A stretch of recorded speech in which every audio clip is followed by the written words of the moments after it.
قرآن بھی میری بہنوں صرف اور صرف جزدانوں میں لپیٹ کر رکھ دینے سے اس کا مقصد پورا نہیں ہوگا، بلکہ میری اور آپ کی زندگی بے مقصد بنتی چلی جائے گی۔ اصل مقصد اگر ہمارے پاس ختم ہو گیا تو پھر کھالے پیلے اور جیلے کی زندگی ہو جائے گی، ہے نا؟ یاد رکھو یہ قرآن صرف اور صرف ثواب کے لیے نہیں بھیجی گئی، مجھے اور آپ کو سیدھا راستہ جو جنت کی طرف جاتا ہے وہ راستہ بتانے کے لیے مجھے اور آپ کو بھیجی گئی۔ میری بہنوں یہ قرآن صرف اور صرف آپ کو آخرت کے بارے میں نہیں بتاتا، یہ دنیا کے بارے میں بتاتا ہے کہ دنیا میں آپ پریشان ہیں، آپ بیمار ہیں، آپ بہت زیادہ غم میں ہیں، اگر آپ کو اولاد نہیں ہے، آپ کے پاس اگر رزق نہیں ہے، مال کی کمی ہے، تو آپ کیا کرنا؟ کبھی قرآن کھولو تو صحیح، معلوم ہوگا آپ کو۔ جانتی ہیں آپ جب بھی ہم مصیبت اور پریشانی میں ہوتی ہے، اللہ سورہ انبیاء میں مجھے اور آپ کو اس کا نسخہ بتلاتا ہے، اس کی ریسیپی بتاتا ہے اللہ سبحانہ وتعالی مجھے اور آپ کو۔ انبیاء کے ذریعے مجھے اور آپ کو بتایا گیا۔ سورہ انبیاء آپ اٹھائیے، اللہ کے لیے جا کے دیکھو، ایک مرتبہ ترجمے کے ساتھ پڑھو، معلوم ہوگا آپ کو۔ ہم مصیبت میں پریشانیوں میں تو کیا کرنا اماں؟ یہ قرآن کو کھولنا، یہ قرآن آپ کو اس کی ٹیبلٹ بتائے گا، اس کا راستہ بتائے گا۔ اور اس کا راستہ کیا ہے میری بہنوں؟ یونس علیہ السلام، جانتے ہیں نا ہم یونس علیہ السلام کو؟ ہم آیت کریمہ پڑھتے ہیں نا اماں، کیا پڑھتے ہیں آیت کریمہ میں؟ بولو، لا الہ الا انت سبحانک انی کنت من الظالمین۔ میری بہنوں یہ کس نے پڑھا تھا اور کب پڑھا تھا؟ کیا آپ کو اس بات کا علم ہے؟ بولو، کوشش کرو بولنے کی۔ یونس علیہ السلام مچھلی کے پیٹ میں یہ پڑھے۔ میری بہنوں تھوڑی دیر کے لیے غور کرو، ہم پڑھ تو لیتے ہیں لیکن سمجھتے نہیں ہیں، جس کی وجہ سے اس کا اصل مقصد ہمارے پاس پورا نہیں ہوتا۔ تھوڑی دیر کے لیے غور کرو، یونس علیہ السلام اللہ سبحانہ وتعالی کے حکم سے مچھلی کے پیٹ میں چلے جاتے۔ اب دیکھو مچھلی کہاں چلے جاتی؟ سمندر کی تہ میں چلے جاتی۔ صحیح احادیث سے یہ بات ثابت ہے۔ وہ مچھلی کہاں جاتی؟ تہ میں چلے جاتی۔ اب وہاں پر غور کرو، کوئی نہیں ہے ان کے پاس، رات کا اندھیرا، سمندر کے پانی کا اندھیرا، مچھلی کے پیٹ کا اندھیرا، اتنی بڑی مصیبت میری بہنوں۔ مجھ پر اور آپ پر اگر کوئی مصیبت آ جائے، ہم چیختے ہیں، چلاتے ہیں، اور ہمارے اطراف 10 لوگ کھڑے ہو جاتے ہیں۔ آپ اندازہ کرو، تھوڑی دیر کے لیے اندازہ کرو، کوئی نہیں ہے ان کے پاس، کوئی نہیں ہے۔ اس اندھیروں سے پکارا، لا الہ الا انت سبحانک انی کنت من الظالمین، تیرے سوا کوئی سچا معبود نہیں ہے، اللہ کو پکار رہے ہیں۔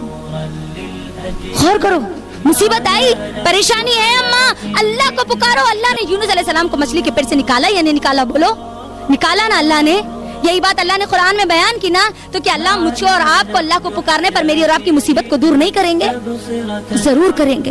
ضرورت اس بات کی میں اور آپ اپنے مصیبت کے وقت اللہ کی طرف پلٹ جائے، اللہ کی طرف رجوع ہو جائے، اللہ کو پکارنے والے بن جائے۔ بیمار ہے اماں، بیماری ہے، ہم کو پکارو، اللہ کو پکارو۔ اللہ قرآن میں اس کا طریقہ بتلاتا ہے۔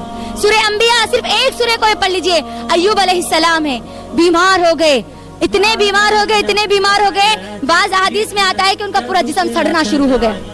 اللہ کا احسان ہے، ہم کو تو آج چھوٹی چھوٹی بیماریاں اگر ہوتی بھی ہے تو چھوٹی چھوٹی بیماریاں ہوتی، اتنی بھی بری نہیں ہوتی کہ ہمارے جسم سے کیڑے جھڑنا شروع ہو، نہیں ہوتی نا؟ پیٹ میں درد، پیٹھ میں درد، سر میں درد، پیروں میں درد، یہ درد وہ درد، لیکن ان دردوں میں ہم نے کبھی اللہ کو پکارا؟ غور کرو اپنے اوپر۔ ایوب علیہ السلام اللہ نے بیماری دی، معلوم تھا کہ جس رب نے بیماری دی وہی رب ان کی بیماری کو دور کرے گا۔ پکارتے ہیں، مسنی الضر وانت ارحم الراحمین، اے یا رب مجھے تکلیف پہنچی ہے اور تو رحم کرنے والوں میں سب سے بہترین رحم کرنے والا ہے۔ میرے اور آپ کے لیے نسخہ بتا دیا گیا، میرے اور آپ کے لیے ایک بہترین ریسیپی بتا دی گئی جس کے ذریعے میں اور آپ اپنی بیماریوں کو دور کر سکتے۔ دیکھو قرآن بتا رہا نا، بیماری ہے، درد ہے جسم میں، تکلیف ہے، پکارو اللہ سبحانہ و تعالیٰ کو، مسنی الضر وانت ارحم الراحمین، اللہ مجھے تکلیف ہو رہی ہے، اللہ تو رحم کرنے والا ہے، اللہ تو رحم کرے گا، اللہ مدد کرے گا۔ یہ بات کہاں سے ملی مجھے اور آپ کو؟ اب دنیا کی زندگی ہے نا میری بہنوں، دنیا کی زندگی گزارنا ہے نا ہم کو، دنیا کی زندگی ہم کیا بولتے، قرآن پڑھ لیے تو اجر وہاں ملتا، جی یہاں کیا ملتا؟ اماں یہاں پر مجھے اور آپ کو دنیا کی زندگی کیسے گزارنا اس کا طریقہ بتلا رہا۔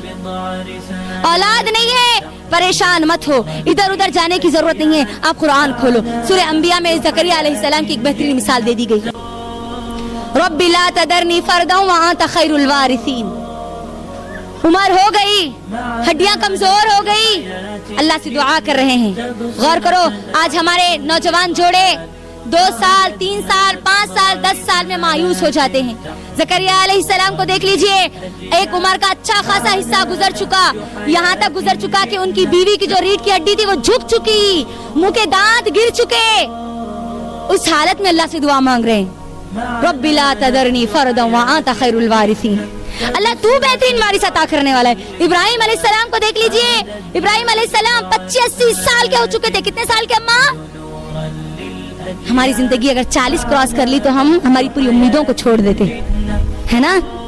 25 سال کی عمر میں اللہ کو پکار رہے ہیں کہ اللہ تو مجھے ایک بہترین وارث عطا کر, نیک اور صالح اولاد عطا کر. اللہ عطا کرتا ہے, اللہ نے اولاد دی نہیں دی. تو اب اولاد کی اگر ضرورت ہے, اولاد اگر نہیں ہو رہی تو کس کو پکارنا اماں؟ قرآن میں اللہ نے بتایا نا, ہے نا, پریشانی ہے دوڑو اللہ کی طرف, مصیبت میں دوڑو اللہ کی طرف.